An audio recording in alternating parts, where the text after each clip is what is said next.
সচিবালয়ের নাম পরিবর্তন করে মন্ত্রণালয় রাখতে হবে বলছেন আলাল। কাদেরের বিরুদ্ধে ট্রাইব্যুনালে খোকন চন্দ্রের ক্ষোভ। তরুণদের কাছে ধানের শীষে ভোট চাইলেন তারেক রহমান। জানাবো রয়টার্সের প্রতিবেদন, ট্রাম্পের হুমকি সত্ত্বেও রাশিয়া থেকে তেল কিনবে ভারত। এবং সর্বশেষ জানাবো 24 ঘন্টার ইশতেহার ঘোষণা এনসিপির। শুনছিলেন সংবাদ শিরোনাম, এবারে বিস্তারিত। সচিবালয়ের নাম পরিবর্তন করে মন্ত্রণালয় রাখতে হবে বলছেন আলাল। সচিবালয়ের নাম পরিবর্তন করে মন্ত্রণালয় রাখার দাবি জানিয়েছেন বিএনপি চেয়ারপারসন বেগম খালেদা জিয়ার উপদেষ্টা পরিষদের সদস্য অ্যাডভোকেট মোয়াজ্জেম হোসেন আলাল। মোয়াজ্জেম হোসেন আলাল বলেন, সচিবালয়ের নামে আমরা যে স্থাপনা চিনি সেটির নাম হওয়া উচিত মন্ত্রণালয়। এখানে সচিবরা প্রধান নন, সচিবদের প্রধান হচ্ছেন মন্ত্রীরা। তাহলে এটির নাম সচিবালয় হবে কেন? এর নাম পরিবর্তন করে মন্ত্রণালয় রাখতে হবে। বৈষম্য দূর করতে হলে উল্লেখ করে তিনি বলেন, রাজনীতিবিদ সহ সাধারণ মানুষ আবাসস্থলকে বলা হয় বাসা, কিন্তু কর্মকর্তাদের বেলায় বলা হয় বাসভবন, ডিআইজির বাসভবন, পুলিশ সুপারের বাসভবন, আমলাদের নিবাস। এসব ক্ষেত্রে বৈষম্য রয়ে গেছে, এসব বৈষম্য দূর করতে হবে। এ সময় বিএনপি যুগ্ম মহাসচিব খায়রুল কবির খোকন বলেন, জুলাইয়ে পিআর পদ্ধতিতে নির্বাচন বা সংস্কারের জন্য ছাত্র জনতা জীবন দেয়নি। গণতান্ত্রিক পদ্ধতিতে ভোট হবে, সেখানে যে দলই বিজয়ী হোক আসবে, আমরা স্বাগত জানাবো। কাদেরের বিরুদ্ধে ট্রাইব্যুনাল, খোকন চন্দ্রের ক্ষোভ। জুলাই গণঅভ্যুত্থানে পুলিশের গুলিতে চোখ হারান খোকন চন্দ্র বর্মন, পাশাপাশি তার মুখ ও নাক নষ্ট হয়ে চেহারা বিকৃত হয়ে গেছে। খোকনের বর্তমান ছবি দেখে যে কেউ আঁতকে উঠতে হয়। আন্তর্জাতিক অপরাধ ট্রাইব্যুনালের সাবেক প্রধানমন্ত্রী শেখ হাসিনার বিরুদ্ধে প্রথম সাক্ষী হিসেবে সাক্ষ্য দিয়েছেন খোকন। সাক্ষ্য দেওয়ার সময় তিনি একটি নাম বলেন, কাওয়া কাদের। তাকে একাধিকবার প্রসিকিউশন থেকে জিজ্ঞেস করা হয় ওবায়দুল কাদের কিনা। তিনি ক্ষোভ প্রকাশ করে 6-7 বার বলেন কাওয়া কাদের। আদালতে খোকন বলেন, 2024 সালের 5ই আগস্ট দুপুরে যাত্রাবাড়ি থানার সামনে পুলিশ গুলি করে আমার বাম চোখ, নাক ও মুখ নষ্ট করেছে। হাজার হাজার মানুষকে মারা হয়েছে, আমার চোখের সামনে অনেক গুলি করা হয়েছে। আমাকে আহত করা সহ হাজার হাজার মানুষ হত্যার জন্য দায়ী শেখ হাসিনা, কাওয়া কাদের, আসাদুজ্জামান খান কামাল, শামীম ওসমান ও আবদুল্লাহ আল মামুন। মুখে রিকনস্ট্রাকশন সার্জারির উন্নত চিকিৎসার লক্ষ্যে প্রথম ধাপের জন্য সরকারের স্বাস্থ্য ও পরিবার কল্যাণ মন্ত্রণালয়ের পক্ষ থেকে রাশিয়ায় পাঠানো হয় খোকন চন্দ্রকে। গত 22 এপ্রিল রাশিয়ার স্থানীয় একটি হাসপাতালে খোকন চন্দ্র বর্মনের প্রথম ধাপের অস্ত্রোপচার সফলভাবে সম্পন্ন হয়। তরুণদের কাছে ধানের শীষে ভোট চাইলেন তারেক রহমান। তরুণ ভোটারদের কাছে ধানের শীষের জন্য ভোট চাইলেন বিএনপির ভারপ্রাপ্ত চেয়ারম্যান তারেক রহমান। তরুণ ভোটারদের উদ্দেশ্যে তিনি বলেন, তারুণ্যের প্রথম ভোট ধানের শীষের জন্য হোক। বিএনপির ভারপ্রাপ্ত চেয়ারম্যান বলেন, দেশের 13 কোটি ভোটারের মধ্যে গত 1.5 দশকে প্রায় 4 কোটি নতুন ভোটার যুক্ত হয়েছে। তোমরা ভোটার হলে ফ্যাসিবাদ চক্র তোমাদের ভোটের অধিকার কেড়ে নিয়েছিল। আসন্ন জাতীয় সংসদ নির্বাচন তোমাদের হারানো ভোটের অধিকার পুনঃপ্রতিষ্ঠার বিরাট সুযোগ তৈরি হয়েছে। এই সুযোগকে কাজে লাগিয়ে স্বাবলম্বী বাংলাদেশ গড়ার লক্ষ্য বিএনপির গৃহীত পরিকল্পনা বাস্তবায়ন করার জন্য পলাতক স্বৈরাচারের শাসনামলের গত 1.5 দশকের ভোট প্রয়োগের অধিকার বঞ্চিত 3 কোটি ভোটার সহ সবার সমর্থন ও সহযোগিতা চাই।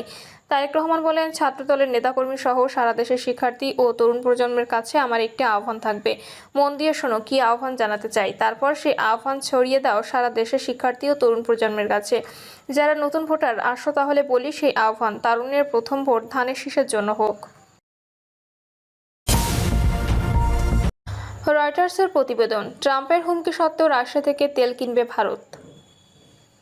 মার্কিন প্রেসিডেন্ট ডোনাল্ড ট্রাম্পের হুমকি সত্ত্বেও রাশিয়া থেকে জ্বালানি তেল কেনা অব্যাহত রাখবে ভারত। নাম প্রকাশে অনিচ্ছুক 2 ভারতীয় কর্মকর্তার বরাতে এক প্রতিবেদনে এই তথ্য জানিয়েছে ব্রিটিশ বার্তা সংস্থা রয়টার্স। প্রতিবেদনে বলা হয়েছে, সম্প্রতি মার্কিন প্রেসিডেন্ট ভারতের বিরুদ্ধে অন্যায্য বাণিজ্য অনুশীলন এবং রাশিয়ার সঙ্গে ব্যাপক জ্বালানি ও অস্ত্র সম্পর্কের অভিযোগ তুলেছেন। গত বুধবার তিনি তার নিজের সামাজিক যোগাযোগ মাধ্যমে ট্রুথ সোশ্যালে লিখেছেন, ভারত তাই 25% শুল্ক প্রদান করবে, সেই সঙ্গে উপরোক্ত কাজের জন্য জরিমানাও, যা আগস্টের প্রথম থেকে শুরু হবে। এরপরে ট্রাম্প দাবি করেন তিনি শুনেছেন যে ভারত রাশিয়া থেকে আর তেল কিনবে না, যদিও সে সময় সেই তথ্যের নিশ্চয়তা দিতে পারেননি তিনি। ট্রাম্পের এমন দাবিকে প্রত্যাখ্যান করে নাম প্রকাশে অনিচ্ছুক 2 ভারতীয় কর্মকর্তা রয়টার্সকে জানান, মার্কিন প্রেসিডেন্ট ডোনাল্ড ট্রাম্পের শুল্ক হুমকি সত্ত্বেও রাশিয়া থেকে তেল কেনা অব্যাহত রাখবে ভারত। তাদের মধ্যে এক কর্মকর্তা জানান, মস্কোর সঙ্গে দীর্ঘমেয়াদী জ্বালানি চুক্তি করেছে নয়াদিল্লি। রাতারাতি বাণিজ্য বন্ধ সম্ভব নয়। রাশিয়া বর্তমানে ভারতের সর্ববৃহৎ তেল সরবরাহকারী, যা মোট আমদানির প্রায় 35%। ভারতের সরকার জানিয়েছে এই আমদানি বৈশ্বিক বিনিয়মের মধ্যে হচ্ছে, কারণ রাশিয়ার তেলের উপর সরাসরি কোনো মার্কিন বা ইউরোপীয় নিষেধাজ্ঞা নেই, বরং G7 ও ইউ নির্ধারিত মূল্যসীমা কাঠামো রয়েছে। তেল ক্রয়ের উদ্দেশ্য সম্পর্কে আনুষ্ঠানিক বক্তব্যের জন্য রয়টার্সের অনুরোধে সাড়া দেয়নি ভারতের সরকারের কর্তৃপক্ষ। এমনকি তাৎক্ষণিকভাবে হোয়াইট হাউস এ বিষয়ে কোনো মন্তব্য করেনি। এর আগে ভারতের পররাষ্ট্র মন্ত্রণালয়ের মুখপাত্র রণধীর জয়সওয়াল এক নিয়মিত সংবাদ ব্রিফিংয়ে জানান, তাদের জ্বালানি উৎসগুলোর ক্ষেত্রে বিশ্ববাজারের প্রতি নজর রেখেই সিদ্ধান্ত নেওয়া হয়। তিনি আরও জানান, বিভিন্ন দেশের সঙ্গে নয়াদিল্লির সম্পর্ক তাদের নিজেদের যোগ্যতার উপর দাঁড়িয়ে আছে এবং এটি তৃতীয় শ্রেণীর দেশের দৃষ্টিকোণ থেকে দেখা উচিত নয়। 24 দফা ইশতেহার ঘোষণা এনসিপির। 24 দফা ইশতেহার ঘোষণা করেছেন জাতীয় নাগরিক পার্টি। বিকেলে কেন্দ্রীয় শহীদ মিনারের এ ইশতেহার ঘোষণা করেন দলটির আহ্বায়ক নাহিদ ইসলাম। নাহিদ বলেন, গত বছর এ দিনে এই শহীদ মিনার থেকে আমরা ঘোষণা করেছিলাম ফ্যাসিবাদ ব্যবস্থা বিলোপের সেই ঐতিহাসিক এক দফা। ঐতিহাসিক এক দফা কোনো ব্যক্তি, দলের বা কোনো সংগঠনের পক্ষ থেকে ঘোষণা করা হয়নি। তিনি বলেন, এক দফা ঘোষণা করা হয়েছিল বাংলাদেশের জনগণের পক্ষ থেকে, বাংলাদেশের অভ্যুত্থানকারী ছাত্র জনতার পক্ষ থেকে। এক দফার প্রকৃত ঘোষক বাংলাদেশের জনগণ, বাংলাদেশের অভ্যুত্থানকারী ছাত্র জনতা এবং শহীদ ভাই বোনেরা। এনসিপির আহ্বায়ক বলেন, আমরা দায় ও দরদের রাজনীতির ঘোষণা দিয়েছিলাম। আমরা সাম্য, মানবিক মর্যাদা ও সামাজিক সুবিচারের ঘোষণা দিয়েছিলাম। বলেছিলাম, আমরা এমন একটা রাজনৈতিক বন্দোবস্ত প্রতিষ্ঠা করব যেখানে স্বৈরতন্ত্র আর কখনোই ফিরে আসতে পারবে না। তিনি আরও বলেন, জুলাই পদযাত্রায় দেশের বিভিন্ন জায়গায় বলেছি, ফ্যাসিবাদী সরকারের পতন হয়েছে, কিন্তু ফ্যাসিবাদী বন্দোবস্তের বিলোপ আমরা ঘটাতে পারিনি। ঘোষণা শেষে নাহিদ ইসলাম বলেন, আজ থেকে ঠিক এই বছর আগে এই শহীদ মিনারে আমরা শপথ নিয়েছিলাম এই দেশকে স্বৈরাচারের হাত থেকে মুক্ত করব। আপনারা সেই আহ্বানের সাড়া দেওয়ায় আমরা সবাই মিলে ফ্যাসিবাদী শাসনকে পরাজিত করেছি এবং দেশের ওপর নিজেদের কর্তৃত্ব ফিরিয়ে নিয়েছি। আজ আবার এই শহীদ মিনার থেকে আমরা আপনাদের আহ্বান জানাচ্ছি, আসুন আমরা সবাই মিলে আমাদের সেকেন্ড রিপাবলিক গঠনে এই ঐতিহাসিক 24 দফাকে বাস্তবে রূপান্তর করে সকল নাগরিকের স্বপ্নের নতুন বাংলাদেশ গড়ি।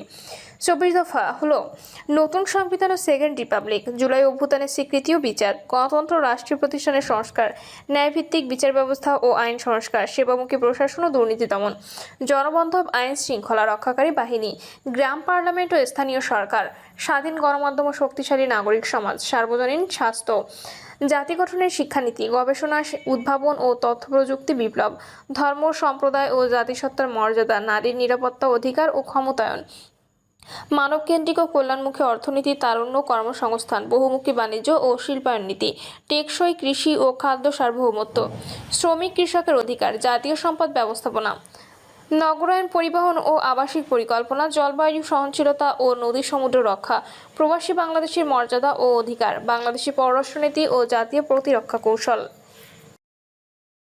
প্রিয় দর্শক, এই ছিল এখনকার সর্বশেষ সংবাদ। আপডেট সব সংবাদ পেতে চ্যানেলটি সাবস্ক্রাইব করে বেল আইকনটি ক্লিক করে রাখুন।